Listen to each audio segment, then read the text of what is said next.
My name is Lieutenant Colonel Stuart Scheller, United States Marine Corps. I'm the current Battalion Commander for Advanced Infantry Training Battalion. I've been in the Marine Infantry for 17 years. Started my tour with Victor 1-8. It's the current unit that's doing perimeter security, dealing with the mess that's going on there. You can see open source reporting that there was an explosion and some people were killed. I know through my inside channels that one of those people that were killed was someone that I have a personal relationship with. I won't go into more details because the families are still being notified. Not making this video because it's potentially an emotional time. Making it because I have a growing discontent and contempt for my perceived ineptitude at the foreign policy level, and I want to specifically ask some questions to some of my senior leaders. And I'll say, as a person that's not at 20 years, I feel like I have a lot to lose. If you play chess, you can only see 2 to 3 moves out because there's too many variables. I thought through if I post this video, what might happen to me, especially if the video picks up traction, if I have the courage to post it. But I think what you believe in can only be defined by what you're willing to risk. So if I'm willing to risk my current battalion commander seat, my retirement, my family's stability, to say some of the things that I want to say, I think it gives me some moral high ground to demand the same honesty, integrity, accountability from my senior leaders. And so I want to start with, we'll just use the Marine Corps. We'll just stick with the Marine Corps. So in the current fallout of Afghanistan, a lot of Marines were posting on social media, and in response to that, the Commandant published a letter, which is the service chief of the Marine Corps. And I want to read from it. It was dated 18 August, so only a week ago. The Commandant, sir, you wrote, "Some of you may be struggling with the simple question, was it all worth it? We want you to know that your service was meaningful, powerful, and important.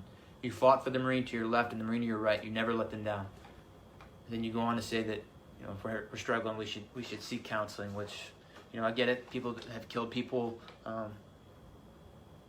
I've killed people, and I seek counseling, and that's fine. There's a time and place for that. But the reason people are so upset on social media right now is not because the Marine on the battlefield let someone down. That service member has always rose to the occasion and done extraordinary things. People are upset because their senior leaders let them down, and none of them are raising their hands and accepting accountability or saying, we messed this up. If an 05 battalion commander has the simplest live fire incident EO complaint, boom, fired. But we have a Secretary of Defense that testified to Congress in May that the Afghan National Security Force could withstand the Taliban advance. We have chairmen of Joint Chief, who the Commandant is a member of that, who's supposed to advise on military policy. We have a Marine combatant commander. All of these people are supposed to advise, and I'm not saying we've got to be in Afghanistan forever, but I am saying, did any of you throw your rank on the table and say, hey, it's a bad idea to evacuate Bagram Airfield, the strategic air base, before we evacuate everyone? Did anyone do that? And when you didn't think to do that, did anyone raise their hand and say, we completely messed this up? I've got battalion commander friends right now that are posting similar things, and they're saying, wondering if all the lives were lost and if it was in vain, all those people that we've lost over the last 20 years.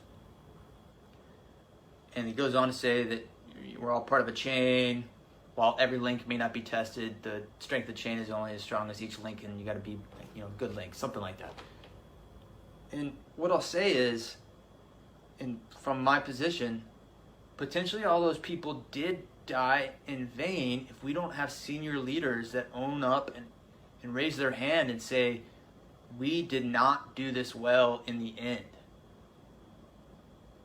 Without that, we just keep repeating the same mistakes. This amalgamation of the economic / corporate / political / higher military ranks are not holding up their end of the bargain. I have been fighting for 17 years. I am willing to throw it all away to say to my senior leaders, I demand accountability.